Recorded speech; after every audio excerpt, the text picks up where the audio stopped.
Beware the Planet of the Apes, issue number 3. That's right, folks. This is the penultimate issue to this 4-issue miniseries. I guess we're not doing well enough to get 5? The last one had 5. Maybe it's just because it's like the old timeline. They don't really want to play with it because their new movie coming out focuses on the new timeline. I don't know what it is.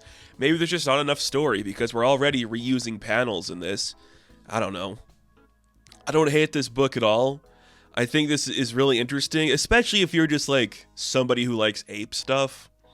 Like you've been engrossed in the world for so long. If you are somebody who has never experienced like apes on a large scale, I don't think this book's going to do anything for you.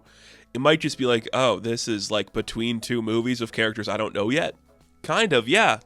You know, the other faction of humanity, the special powers, the nuclear war that's coming with Mendez, you know, it's all on the way. The end of the last issue, we learned that Lucius was kidnapped by a society of gorillas. They have a name. I think it's like the Hominidae, something like that. It's just like a militant faction of gorillas, and Zira and Cornelius are like, well, guess we have to go save him. But how are we going to do that? It's too risky to get in there. We'll have to find a way to break in and do something. And Zira has the idea. What's her idea? She's going to convince Ivana and the people of Hope's Point, which is a colony of humans that like live in like Yankee Stadium. She's going to convince them to go to war with the gorillas. How is she going to do that? Just by lying. Because humans are simple, and she's like, if they're planning an invasion of like Ape City, or like where my people live, why would they stop with us? They're going to come for you too. So Zira's just like, well, trust me and understand that it's not going to stop with us. And you can look into my mind if you want to see if I'm lying. Check to see if there's any doubt that I know what I'm saying. So Ivana checks in her mind, and she's like, I don't trust this. So she tries to talk to some of her ambassadors and like her people. They're like, I mean, it sucks, but I guess it's something we should do. Like, we should maybe neutralize this threat before they like kill us. I don't know. I guess humans are going to war with apes again.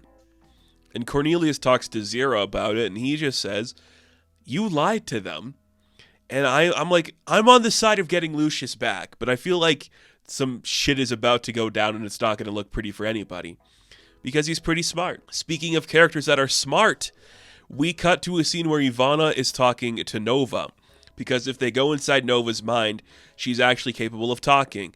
So she like presents like the mindscape of Nova's mind as The Wizard of Oz, another book that Marvel famously published a long time ago. And that's kind of fun. So Ivana is like the Scarecrow, Nova becomes Dorothy. And in this mindscape, we see that Nova's like, I know you're thinking about going to war with the gorillas. I may be mute, but I'm not stupid. Is this a subtle way of just like changing the fact of how Nova acted in the first movie? Like we're just quietly saying, no, she wasn't just horny for Chuck, you know, like all of us are. She actually knew what she was doing, and he was on the right side of whatever, blah, blah, blah. They just kind of have a conversation about like, well, it's kind of sucky that you're going to have to do this, but this also could be the thing that like steers us in the direction that we both saw in my vision, and it's going to happen either way. So maybe we can change the future trying to like attack now, if that's possible. Maybe. Probably not though. So then we cut to the Hominidae Empire, and there's a General Jarl. He has spoken with Lucius after they like beat him up, and he's like, I need information from you, boy. We'll feed you, we'll take care of you, but you just have to give me information. And Lucius is like, what? I'm like a child. What do I know about an ape city? Nothing really. So we see Ivana has made the plan. They're going to go attack. It's kind of a dumb idea, but it's what they have to do. She and Lila are going to use their like special mind powers to make it look like everybody in the city can't see them, so they can walk right in, and they just do. They also have, this is interesting, I find this kind of interesting, the Gorilla Society, they have gibbons working as like slaves. Like you could see in some panels there's like actual just like monkeys that are like chained up working for them. You're like, that's weird, but kind of cool. So the plan is we'll cover all of our bases. We'll try to see if they have any information that we can gain from them. And then we'll just wreck shop for a bit. So they attack. Just while they can't be seen, They're going to beat up some of the gorillas and take charge. Zira and Cornelius are going to break away to go find Lucius. Hopefully that works. The general's like, oh, shit. We're being attacked. All right, saddle my horse. Let's get out there and fight. Shit starts to go bad. Everyone's getting attacked.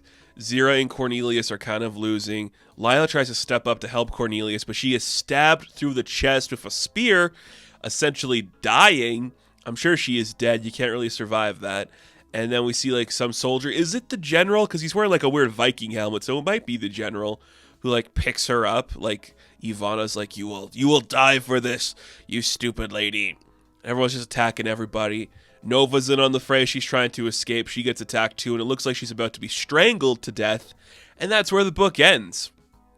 Now, maybe we're doing a new timeline. Probably not, though, because it's in between two movies. So we know Nova's probably not going to die. Zira and Cornelius are not going to die. Neither is Lucius. But hey, maybe all of these humans will. Maybe. That'd be interesting. This book remains very fascinating to me. Like, I love the idea of it. Just like, do we like start our apocalypse early if we go to war with the gorillas? How do we find some bastion of hope in a time that's lost? It's kind of fun. It's more like war themed than I expected. Like, I consider the original like stories of Planet of the Apes to be more like heady and sciencey, just like talks about like religion and the lies that we tell like a populace. But doing a story where it's like, let's go attack. That's very modern Planet of the Apes. So I guess that's the direction they needed to head. Not that this is like a big war. It's just a couple people on horses, like 100 people on horses entering a city. Yeah, you know. I like the Wizard of Oz stuff. This book is fun. It is fun. I don't know if it'll do anything for you if you don't care about these characters, but I do care about them, so it does enough for me. So, Beware the Planet of the Apes, issue number 3. I am going to give a 7 out of 10.